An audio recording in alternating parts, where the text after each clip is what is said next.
মৃত্যুর যন্ত্রণা শুরু হবে একদিন, আর এক যন্ত্রণায় তাফসীরের মধ্যে লিখছে, এই ভাই, দোস্ত আমার, বাপ আমার, শেষ এই কথাটা শোনেন। আল্লাহ তাফসীরের মধ্যে লিখছে, কোন ব্যক্তি যদি এক টানা 900 বছর এই পৃথিবীতে হায়াত পাইয়া আল্লাহর নাফরমানি করছে, কিন্তু এক সেকেন্ড কোনোদিন 900 বছরে দুঃখ পায় নাই, কষ্ট পায় নাই, কাঁদে নাই, বিমর্ষ হয় নাই, মনের মধ্যে এক বিন্দু কষ্ট পায় নাই, 900 বছর যদি সুখের সাগরে সে হাসতে থাকে, কিন্তু আল্লাহর নাফরমানি করছে, খোদার কসম তাফসীরের মধ্যে লিখছে, মৃত্যু যন্ত্রণা যখন শুরু হবে 900 বছর পরে, তো মৃত্যু যন্ত্রণার সাকরাতুল মৌতের প্রথম সেকেন্ড, এক সেকেন্ডেই 900 বছরের আনন্দ সুখ খোদার কসম সে ভুলে যায়। এর পরের সেকেন্ড যদি তাকে জিজ্ঞেস করা হয়, হে আল্লাহর বান্দা, বিগত জীবন তুমি কিভাবে কাটাইছো, আল্লাহর কসম সে বলবে, আয় রব, আমি জীবনের সুখ কাকে বলে আমি কোনোদিন দেখি।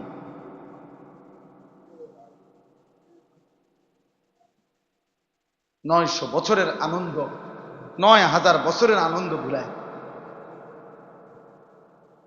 হ্যাঁ, মৃত্যু যন্ত্রণা ইমানদারেরও অনেক কারণ, ইমানদারেরও মৃত্যু যন্ত্রণা হয়, কিন্তু ইমানদারের মৃত্যু যন্ত্রণায় আনন্দিত হয় সে।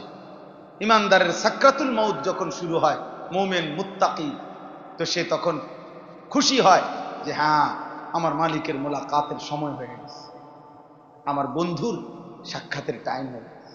এই জন্য নবীজির মৃত্যু যন্ত্রণার সময় নবীজি সাল্লাল্লাহু আলাইহি সাল্লাম বলতেছিলেন, বালির রফিক আল আলা, আমি আমার বন্ধুর সান্নিধ্য চাই, আমার বন্ধুর সান্নিধ্য।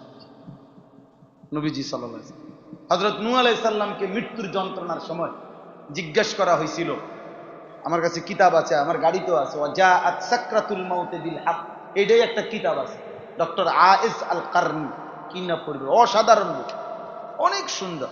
ওখানে আছে, নূহ আলাইহিস সালামকে জিজ্ঞেস করছে, হে নবী নূহ, আপনি যে গত 950 বছর হায়াত পাইলেন, তো দুনিয়াটা আপনার কাছে এই মুহূর্তে কতটুকু মনে হয়েছে, মানে এই মৃত্যু যন্ত্রণার মুহূর্তে।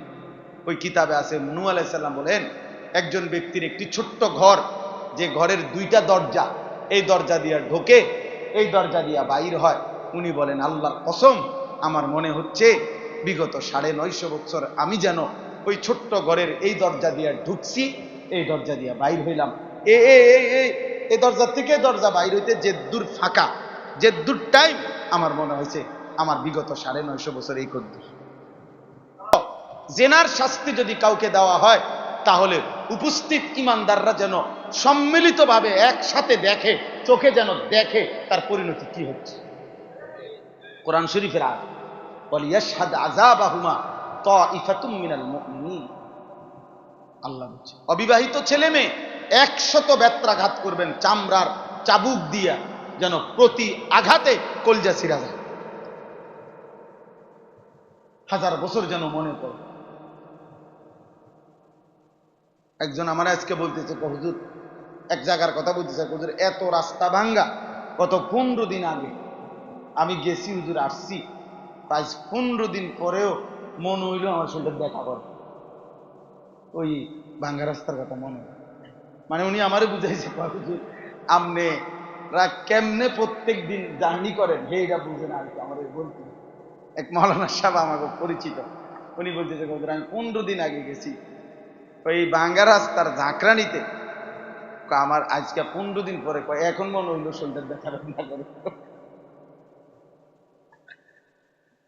হ্যাঁ, আল্লাহ বলছেন, ওয়ালা তাখুযকুম বিহিমা রাফাতুন ফি দীন। মুসলমানের বাপ, আমি এক সন্তানের মতো আপনাদের, ছেলেরা তোমরা, আমি তোমাদের ভাইয়ের মতো। অথবা 16 বছর যার বয়স, তুমি আমার সন্তান, আমি তোমার বাবার মতো। আমার 16 বছরের সন্তান আছে, আমার প্রথম সন্তানের বয়স 16 বছর।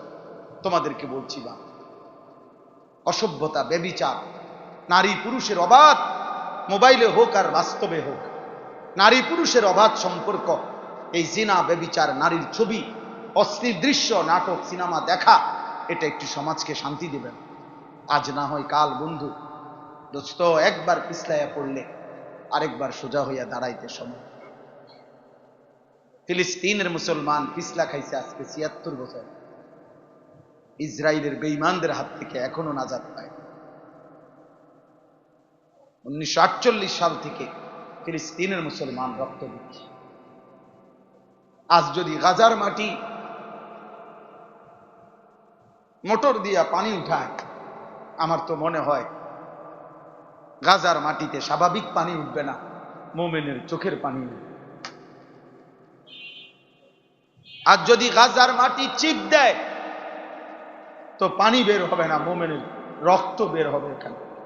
এই পরিমাণ রক্তের নজরানা ইমানদার পেশ। কিন্তু বিজয় আসবে, বিজয় হবে, ইসরায়েল হারবে, কোনো সন্দেহ নাই। ফেরাউন যেহেতু হারিয়ে গেছে, নমরুদ হেরে গেছে, সাদ্দাদ আর কারুন যেহেতু হারছে, পৃথিবীর সমস্ত জালেম যেহেতু হারছে, তো এই বেঈমান নেতানিয়াহু নামের এই কুত্তাও হেরে যাবে, এতে কোনো সন্দেহ নাই। কথা হইল মালিক আল্লাহ তাআলাই জানেন আর কত রক্ত নিবেন, আর কত চোখের পানি নিবেন, ও তো মালিকের ফয়সালা। 1964 ইংরেজিতে রোহিঙ্গাদের উপরে প্রথম অত্যাচার শুরু হয়েছে, আজকে প্রায় 60 বছরের বেশি, 61 বছরের কাছাকাছি। আজও তারা ঘুরে দাঁড়াইতে পারে। 1947 ইংরেজিতে ব্রিটিশ যখন এই উপমহাদেশ ছেড়ে দেয়, সেই সময় কাশ্মীর অমীমাংসিত ছিল। মানে ব্রিটিশ যখন এই ভারত এবং পাকিস্তান আলাদা করে দিয়ে গেছে, হিন্দুস্তান আর পাকিস্তান, তখন কাশ্মীরের সমাধান দিয়ে যায় না। এই 47-এর পর থেকে আজকের এই দিন পর্যন্ত প্রায় 78 বছরের কাছাকাছি এই কাশ্মীরের মুসলমান ইন্ডিয়ার বেঈমানদের হাতে রক্ত দিচ্ছে, আজও ঘুরে দাঁড়াইতে পারে। এজন্য প্রিয় ভাই নওজোয়ান, নারী দেখা শেষ কথা না, মোবাইলের ছবি দেখা শেষ কথা না বাপ, অশ্লীল দৃশ্য দেখা শেষ কথা না ভাইয়া, তোমার আব্বা সরকারি চাকরি করে এটা শেষ কথা না, তোমার বাপ বিদেশ থাকে এটা শেষ কথা না, তোমার আব্বার উপার্জন ব্যবসা মাশাআল্লাহ ভালো, এটা শেষ কথা না। দোস্ত, তুমি ভেবো না এটাই তোমার মৃত্যু পর্যন্ত নিরাপত্তার গ্যারান্টি, যে তুমি এক ওয়াক্ত নামাজ পড়তে হবে না, তুমি আল্লাহরে ডাকতে হবে না, তুমি নারী দেখো, ছবি দেখো, মোটরসাইকেল চালাও, জিনা করো, ব্যভিচার করো, মদ খাও, নেশা করো, গাঁজা খাও, জুয়া খেলো, তোমার আব্বার সম্পত্তি কমবে না, তোমার বাবার ব্যবসায় ভাটা পড়বে না, তোমার আব্বার বিদেশ বন্ধ হবে না, তোমার উপার্জন, তোমার বাড়ি ভাড়া, বিল্ডিং এর বন্ধ হবে না। না দোস্ত, খোদার কসম, এটা বিষয়টা এমন না। কোন এক রাত গভীরে দুশ্মনের শুধু হিসাব, শুধু আওয়ামী লীগ বিএনপির হিসাব করলে হইতো না, হিসাব শুধু বাংলাদেশের 2-4টা দলের হিসাব করলে হবে না, হিসাব করতে হবে সারা পৃথিবীর। আগামীর যুদ্ধ ঈমান আর কুফরের যুদ্ধ, আগামীর যুদ্ধ মুসলমান আর ইহুদির যুদ্ধ। সেই যুদ্ধে যদি কোনোদিন রাত গভীরে আন্তর্জাতিক হামলা হয়, তো সেদিন দেখবা 1 ঘন্টায় হয়তো লক্ষ বিল্ডিং সমান হয়ে, সেদিন হয়তো 1 ঘন্টায় 30 লক্ষ, হয়তো 10 কোটি মানুষ পথে বসে গেছে, আর সেখানে তুমিও থাকবে। তখন বুঝবা অভাব কাকে বলে, তখন বুঝবা মোবাইল টিপার মজা কি, তখন বুঝবা 300 টাকা দিয়ে চুলের কাটিং করার টাকার মূল্য কাকে বলে, তখন বুঝবা বাবার একটি একটি টাকা নষ্ট করার উপকারিতা। আমি সতর্ক করলাম, একজন হলে একজন সতর্ক করলাম, গুনাহ ছাড়েন, গুনাহ ছাড়েন। লাভ কি হবে? যদি পৃথিবীতে টিকতে নাও পারি, ঈমান নিয়ে আমল নিয়ে যদি মরে যাইতে পারি, অসুবিধা নাই, কমপক্ষে এতটুকুতে জালেম যদি শেষও করে ফেলে, আখিরাত তো পাওয়া যায়। কিন্তু নামাজ নাই, রোজা নাই, হালাল নাই, হারামের বাস বিচার নাই, আবার দুনিয়াও পাইলাম না, তো এই অবস্থায় যদি জীবন দিতে হয়, আখিরাত বুঝেন নাই কথা? আল্লাহ আমাদেরকে তৌফিক দান করে। আজকের এই সবগুলো কথার কথা হলো ইসলাহে নফস। আল্লাহ তাআলা 5টা কথা আমাদেরকে বলছেন। আমি শুধু তর্জমা বলি। এক, আল্লাহ বলছেন ওয়ালাকাদ খালাকনাল ইনসান। এই যে আয়াতগুলো আমি পড়ছি 26 নম্বর পারা 50 নম্বর সূরা, সূরায়ে কাফ, এই সূরার 16, 17, 18, 19 এই 4টা আয়াত আমি পড়ছিলাম। এই 4টা আয়াতের মধ্যে আমি তর্জমা করতেছি। শেষ কথা পেলাম, আল্লাহ তাআলা প্রথমত আমাদেরকে 5টা কথা মনে করাই দিয়া একটা কথা বলছে। খেয়াল করেন কি কর। এক, আল্লাহ বলছে ওয়ালাকাদ খালাকনাল ইনসান, বান্দা মনে রেখো আমি তোমাকে সৃষ্টি করেছি। এই হলো প্রথম কথা। তুমি এটা কিন্তু মনে রাখো, তুমি আমার থেকে ছুটতাম, আমি বানাইছি। এই পৃথিবীর সবটা দিয়েও তুমি আমার আড়াল হইতে পারতাম, আমার বাঁধন থেকে তুমি ছুটতে পারবে না। আমি তোমাকে সৃষ্টি করি, তোমার অস্তিত্বের প্রতি ফোঁটা আমার হাতে গড়া, তোমার ভেতর বাহির আমার বানানো, আমার বানানো। অতএব তুমি প্রতিদিন মনে করো যে আমি আল্লাহ তোমাকে সৃষ্টি করেছি। কার নাফরমানি করছো বুঝে শুনে করো, কার অবাধ্যতা করছো বুঝে শুনে করো। কোন মালিকের নামাজ পড়ো নাই, সিজদা দিলা না, দেখি মেম্বার না চেয়ারম্যান না এমপি না মন্ত্রী না তোমার দলের লোক না বিরোধী দলের লোক, তুমি আন্দাজ করো। এক, ওয়ালাকাদ খালাকনাল ইনসান। দুই, ওয়া না'লামু মা তুওয়াসবিসু বিহি নাফসুক। আল্লাহ তাআলা বলে বান্দা আমি এমন মালিক যে তোমার চোখ দিয়ে যা করো তাও জানি, কান দিয়ে যা করো তাও জানি, হাত দিয়ে যা করো তাও জানি, লজ্জাস্থান দিয়ে যা করো তাও জানি, তোমার পাও দিয়ে যা করো তাও জানি। তুমি এগুলা না শুধু তোমার সারা দেহের অঙ্গ না শুধু, বরং তোমার অন্তরের গভীরে শেষ বিন্দুতে যেটা তুমি কল্পনা করো, ওয়াসওয়াসা, গুনাহের কুমন্ত্রণা, এই পৃথিবীর কেউ টের পায় না। প্রত্যেকবার মোবাইলে ছবি দেখলে তোমার দিলের মধ্যে কি কি অশ্লীল কল্পনা আসে, এই নারীকে নিয়া, এই উলঙ্গ ছবিকে নিয়া, নাটক দেখলে, সিনেমা দেখলে, রাস্তার বেপর্দা নারী দেখলে তোমার দিলের মধ্যে কি কি ভাবনা আসে, প্রত্যেকটা সুদের টাকা, ঘুষের টাকা, হারামের টাকা নিয়া তোমার অন্তরের গভীরে যে পরিকল্পনা, পৃথিবীর কেউ টের না পাইলেও আমি আল্লাহ প্রতি সেকেন্ড সেকেন্ড, মুহূর্তে মুহূর্তে আমি জানি জানি জানি। আমি ওয়ানা'লামু মা তুওয়াসবিসু বিহি নাফসুক, অন্তরের গভীরের যেই কুমন্ত্রণা, গুনাহের চাহিদা, গুনাহের প্রতি যেই অন্তরের গভীরে যেই আগ্রহ, আমি সেটাও জানি। আমারে লুকাইবা কেমনে বান্দা, আমারে আড়াল করবা কেমনে। 3 নাম্বার, ওয়া নাহনু আকরাবু ইলাইহি মিন হাবলিল ওয়ারিদ। আল্লাহ বলেন, মানে বুঝাই, এই যে হাত, আল্লাহ বলে বান্দা দেখো এই উপরে এগুলা তোমার পশম, এগুলা, এরপরে তোমার চামড়া, এরপরে গোশত, এরপরে রক্ত। এই রক্ত মানুষের, গোশত হাড্ডি, এরপরে রক্ত, মানুষের শেষ যে অংশ রক্ত। এই রক্ত মূলত নিয়ম কি, রক্ত এখানের রক্ত এখানেই থাকেন, এখানের রক্ত এখানেই থাকেন। মানব দেহের রক্ত সারা দেহে সার্কুলেশন হয়, মানে চলতে থাকে, বুঝছেন?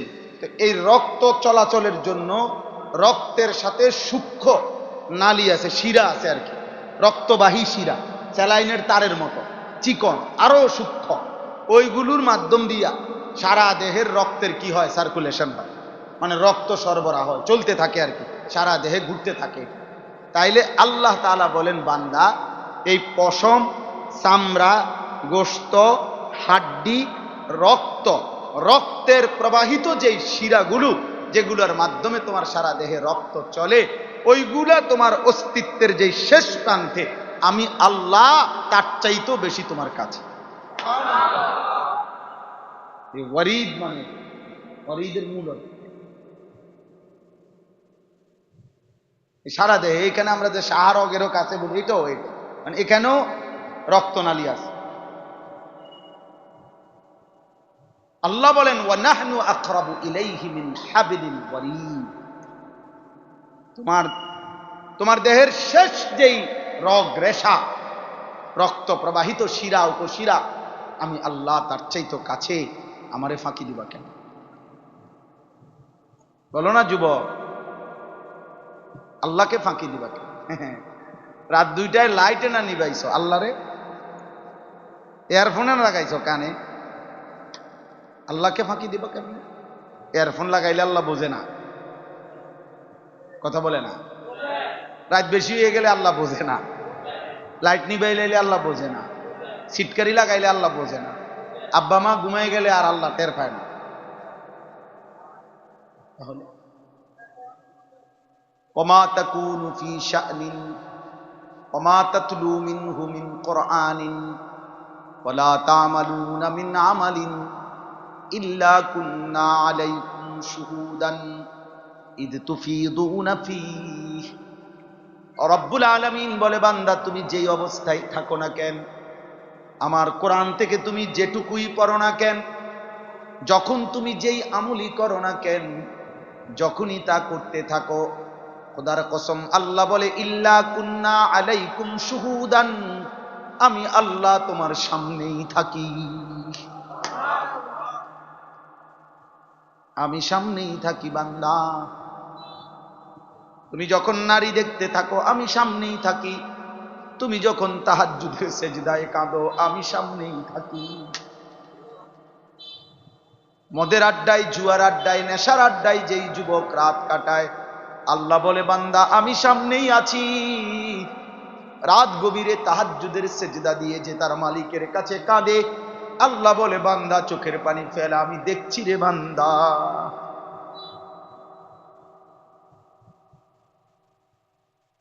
অতএব এই 3টা কথা আল্লাহ বলছে নিজের ব্যাপার। 1, আমি তোমাকে সৃষ্টি করেছি। 2, তোমার অন্তরের গভীরে যা, আমি তা জানি।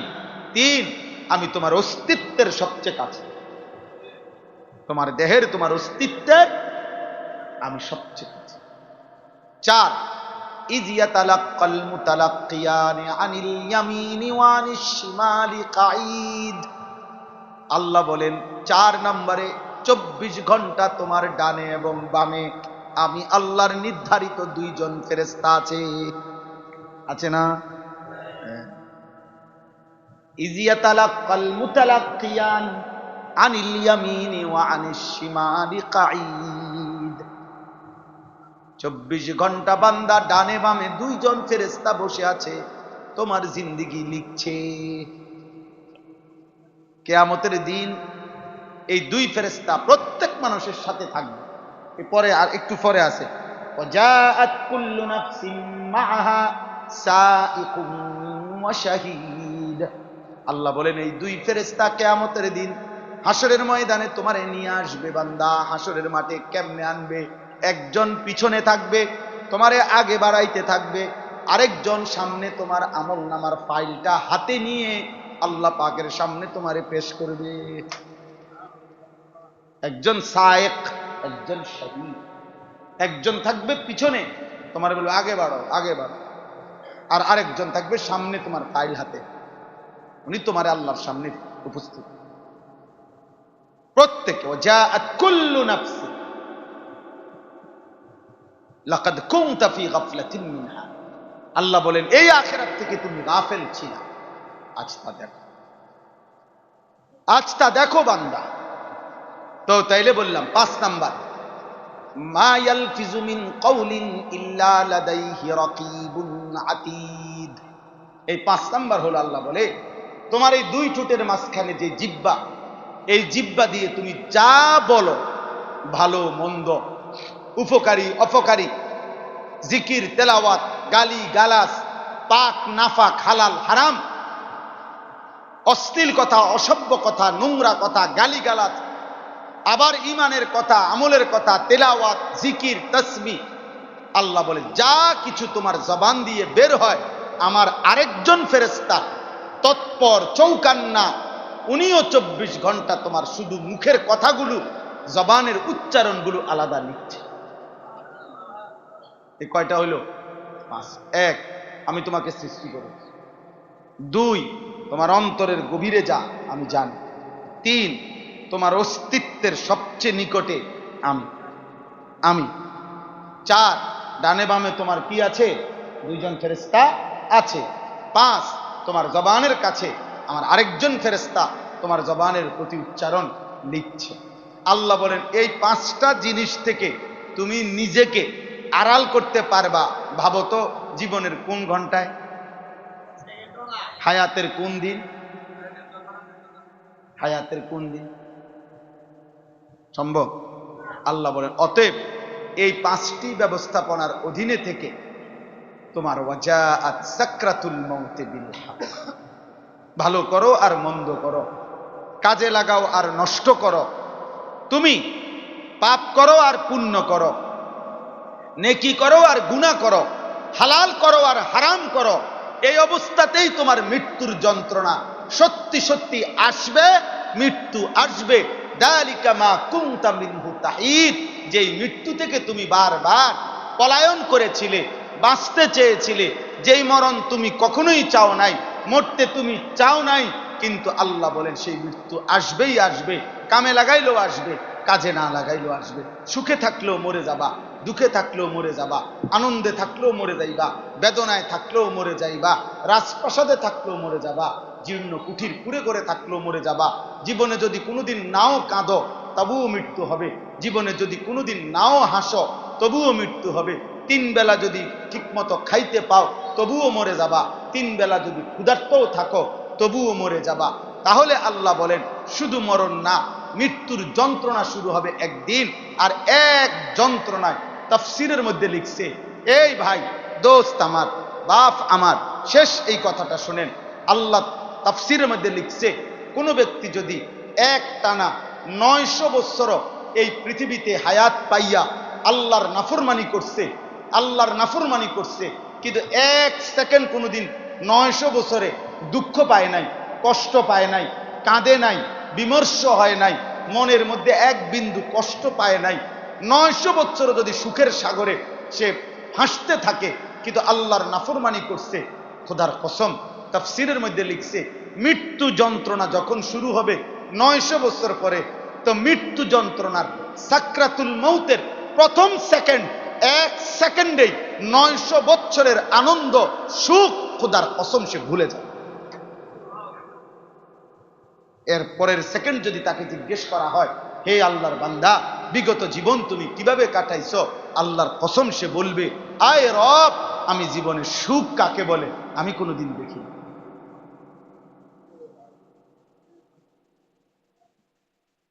নয়শো বছরের আনন্দ 9000 বছরের আনন্দ ভুলায়। হ্যাঁ, মৃত্যু যন্ত্রণা ইমানদারেরও নেককার, ইমানদারেরও মৃত্যু যন্ত্রণা, কিন্তু ইমানদারের মৃত্যু যন্ত্রণায় আনন্দিত হয় সে। ইমানদারের সাকরাতুল মউত যখন শুরু হয়, মুমিন মুত্তাকি, তো সে তখন খুশি হয় যে হ্যাঁ আমার মালিকের মোলাকাতের সময় হয়ে গেছে, আমার বন্ধুর সাক্ষাতের টাইম হয়ে গেছে। এই জন্য নবীজির মৃত্যু যন্ত্রণার সময় নবীজি সাল্লাল্লাহু আলাইহি সাল্লাম বলতেছিলেন, বালির রফিক আল আলা, আমি আমার বন্ধুর সান্নিধ্য চাই, আমার বন্ধুর সান্নিধ্য। নবীজি সাল্লাল্লাহু আলাইহি সাল্লাম, হযরত নূহ আলাইহিস সালামকে মৃত্যুর যন্ত্রণার সময় জিজ্ঞেস করা হয়েছিল, আমার কাছে কিতাব আছে, আমার গাড়িতেও আছে, ওয়াজাআত সাকরাতুল মাউত বিল হক, এটাই একটা কিতাব আছে, ডক্টর আয়েজ আল কারনি, কি না পড়বে, অসাধারণ বই, অনেক সুন্দর। ওখানে আছে নূহ আলাইহিস সালামকে জিজ্ঞেস করছে, হে নবী নূহ, আপনি যে গত 950 বছর হায়াত পাইলেন, তো দুনিয়াটা আপনার কাছে এই মুহূর্তে কতটুকু মনে হয়েছে, মানে এই মৃত্যু যন্ত্রণার মুহূর্তে। ওই কিতাবে আছে নূহ আলাইহিস সালাম বলেন, একজন ব্যক্তির একটি ছোট্ট ঘর, যে ঘরের 2টা দরজা, এই দরজা দিয়া ঢোকে, এই দরজা দিয়া বাইর হয়, উনি বলেন আল্লাহর কসম আমার মনে হচ্ছে বিগত 950 বছর আমি যেন ওই ছোট্ট ঘরের এই দরজা দিয়া ঢুকছি, এই দরজা দিয়া বাইর হইলাম, এই দরজা থেকে দরজা বাইর হইতে যে দূর ফাঁকা, যে দূর টাইম, আমার মনে হয়েছে আমার বিগত 950 বছর এই কদ্দুর। তাহলে 60 বছর